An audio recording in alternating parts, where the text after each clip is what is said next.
I want to talk to you about the biggest mistakes guys make in relationships. First dates are supposed to be fun, exciting, and hopefully lead to more.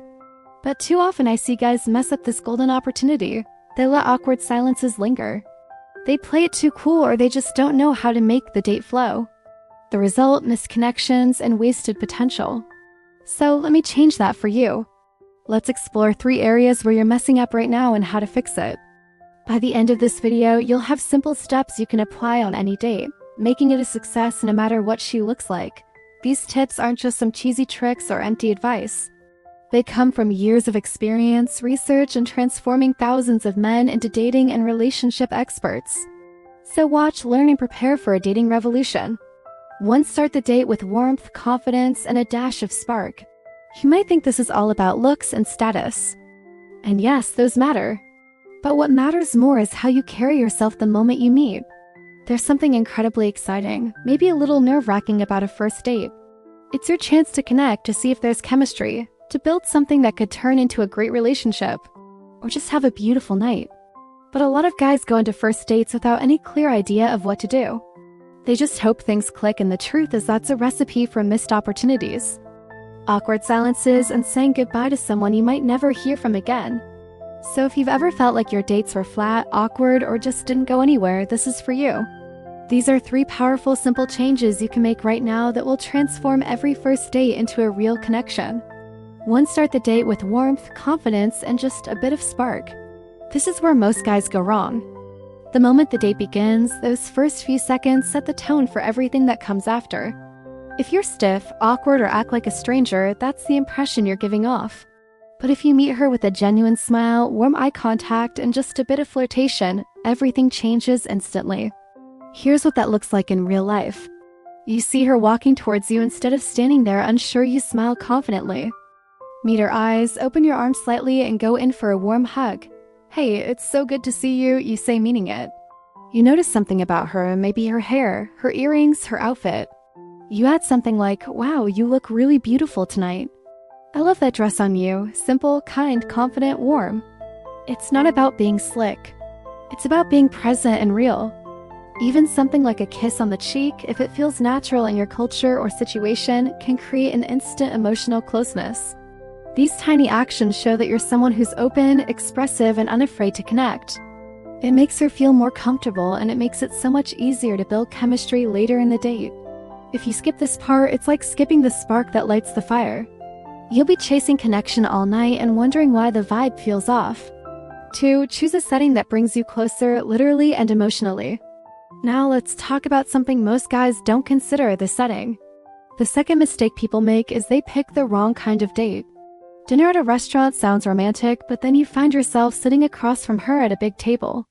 You feel like you're at a job interview. It's hard to be playful. There's a big physical gap between you. It kills any sense of comfort or closeness. A better approach: choose a spot where you can sit next to her. Not across, maybe a cozy cafe with a corner booth, or a wine bar with side-by-side stools, even a park bench where you can take in the view together. Sitting close allows natural touches to happen. Your legs might brush, your shoulders might bump. You can lean in to whisper something to her or gently touch her hand when you're laughing together. These are small moments, but they matter because emotional connection and physical closeness go hand in hand.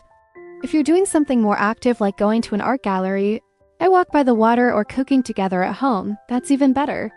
You'll be moving together, collaborating, having fun, all of which builds comfort and chemistry more than any conversation across a white tablecloth ever could. 3. Plant the seed for what comes next before the day ends. Now let's talk about something that many people completely overlook: what happens after the first activity. Let's say you had a great dinner or walked around a market together. Things went well, there was chemistry, but now it's ending. The check comes, or you finish the walk, and suddenly the energy shifts. You're stuck. You want to keep the night going, but now it feels forced or awkward to ask, "So want to come back to my place?"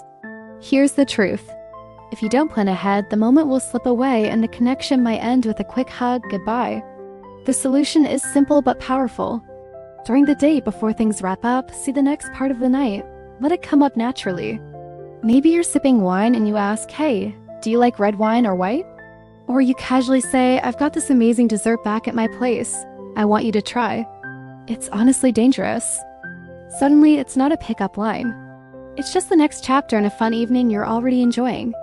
That way, when the first part of the night winds down, it's not awkward.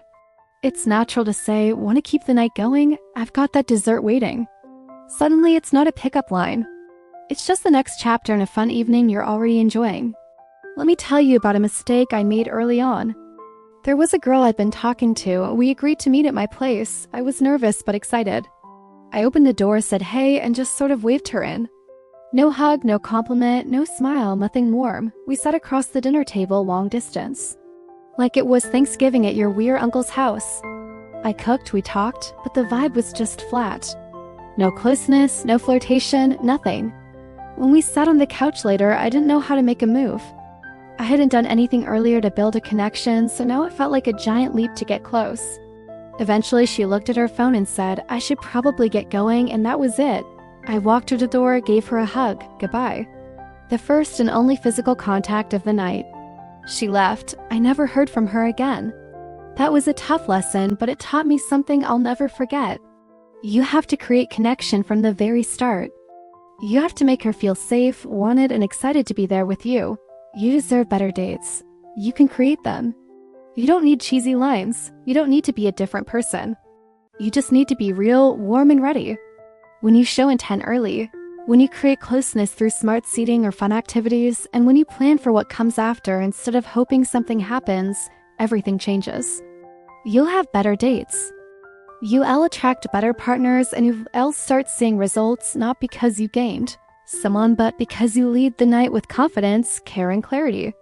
So go out there, try this on your next date, and when she smiles at you, leans into your touch, and wants to keep the night going, you'll know exactly why. You're ready to level up in life. Thanks for watching.